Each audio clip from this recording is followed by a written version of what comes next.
Hello, Assalamu alaikum everyone. So today we are going to see how does this Vlookup works.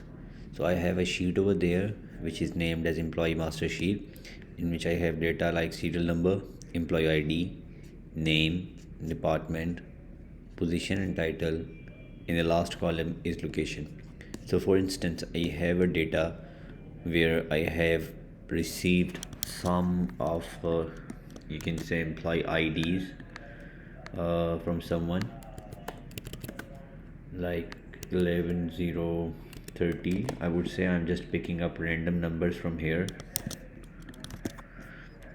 and they have asked me to tell them about details of these employees with employee IDs mentioned over here. So let me put it like this. And what they want is they want their name, and they want their location, for instance. So to begin with, if I have to look manually, I will look over here. 1008 is somewhere here, which is Ali Abbas, and then I can paste it over here. But if the records, currently I'm showing like 20 records only, but if the records number is beyond 100 or even more than that, it will be very difficult for me to do it manually. So there is an automated way of doing it. We use a command called Vlookup. For Vlookup, what we need is that we need something unique in a column. Like these employee IDs are very unique, they are not repetitive. Or because there is a problem when you use a repetitive value to match in Vlookup. Vlookup actually is a formula which comes up with vertical lookup, and the action it performs is it vertically looks up in different rows available within the same column. For example, in B, and it will find this number 8 which I have over here, and then it will show or present me with a correspondence value within the same row after matching it with that unique number in that column. That's why it is called vertical lookup. Okay, so how do we use vertical lookup? It is very easy. In newer version of Microsoft Excel, what you can do is that you can see the syntax of the formula as well. So here's this function option. This is somewhere we use our code of we use our functions, or you can say formula. So for any formula in Excel, you need to start with is equal sign, and then you will you will write v look up parenthesis. So the first argument that they are giving us is lookup value, which value actually I want to look for. It is 1008. This is the unique value that I want to look for. So I will just simply select this, and then they are asking for a comma. I will press a comma, and the next syntax they are looking for is table and array. It is actually the place where the data is lying. So if your data is available here, you need to select this whole, but please make sure the column in which you are looking the value should be selected at first. So I cannot select from here. I need to select for employee ID, and all the way, and I will just click and drag all the way to all to cover all the records. So this is actually telling about my table and array. I will put another comma, and now it is asking about column index number. Actually, when it looks up vertically, it has multiple columns to represent the result or come up with result. So if I put 1 in this column, it will come up with the first column that I have selected, which is column B. And if I use 2, 3, 4 and 5, there are 5 columns that I have selected, so it will come up with the relevant value. For now, what we will do is that we will press 1, we will press 2 because we have name in column number 2, and then we will put another comma, and at the end it is asking about true or false. We mostly go with the false. Why? Because false is something which is coming up as a you can say exact match, so it will go for exact match. And in true, this will be an approximate match. So if there is no 1008, it can still come up with some value or some answer without even exact matching. So what we want exact match of 1008. That's why we will write false and we will close the bracket.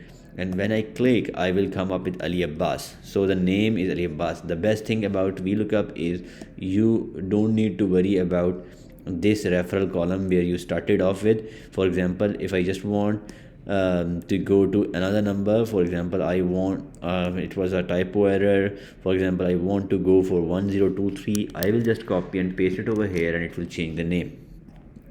Now once you create this formula, all you need to do is that just pick up this formula and copy it from here. Don't copy it from the cell because it will move the reference cells as well. So I will just request you just copy the text of that formula and you paste it over here. And now if I press again, it will come up with name because I have referred column number 2 for that. So what I will do is that for location I need column number 1 2 3 4 5. So I will click put 5 over here and it will show me the location. Abdul Kalim, who is 1023, has a location of factory 2. That's how it is represented. Now I just want to simplify. I don't want to write the formula again and again, but then there is a problem that Microsoft Excel is very powerful, but the software at the same time is very intelligent as well. It actually follows the sequence of activities that you are performing. So if I drag it like this, what it will do, if you notice, when I'm here, it's actually having this as a reference cell, and this is this area is my table and array.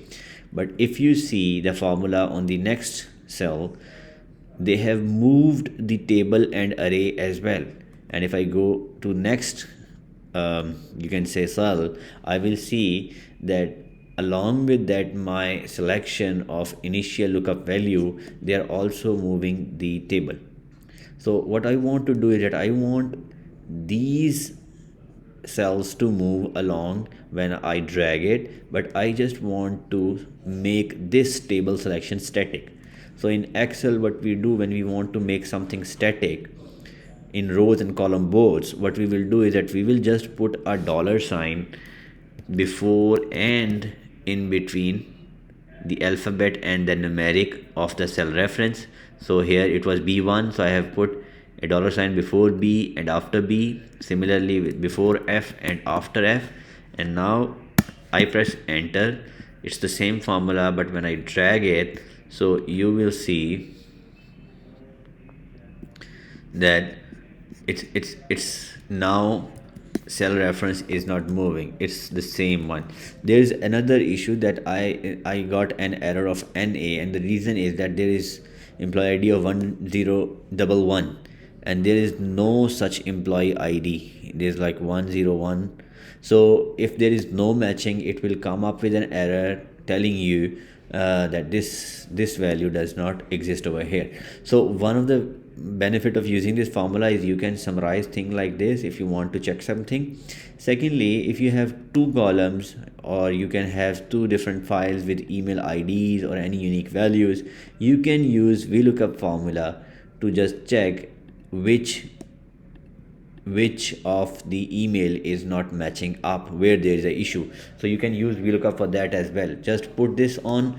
For example, if I put it on column number 1, which is employee ID, so it is showing me the same employee IDs is matching. So it means these employee IDs are available in both of the lists. But then there is this NA, which is an error, and which is showing that this value does not exist in this our table or array. Okay, so let's go back to the original form. Now same for the location. What I will do is that I will make my table and array static by putting $signs, and then I will drag it, which will result in answers for all of my, you can say, employee IDs that I have, EIDs I can say.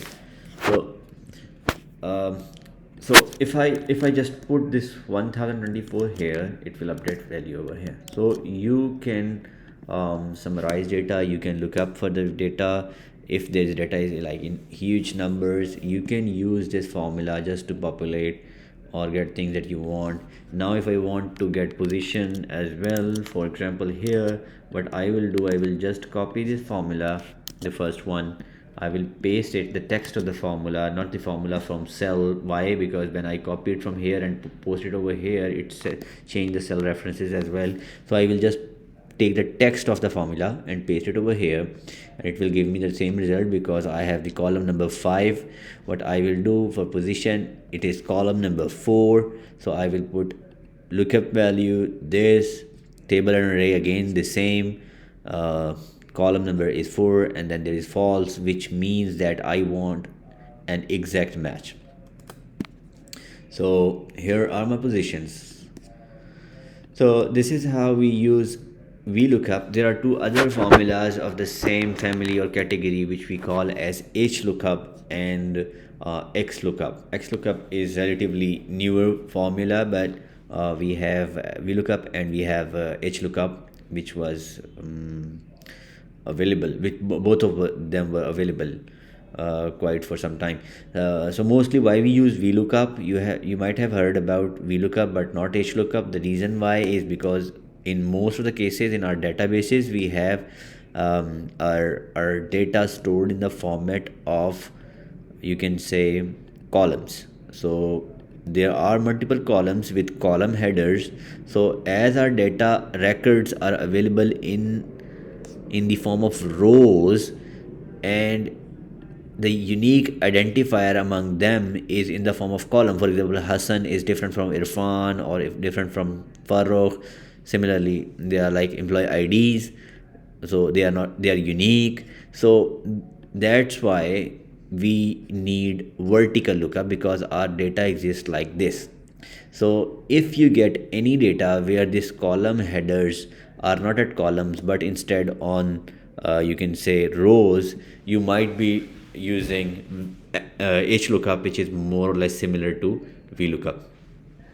That was all from today, and I hope you have learned. If you want any other formula or any other tips from Excel, please write it in the comment.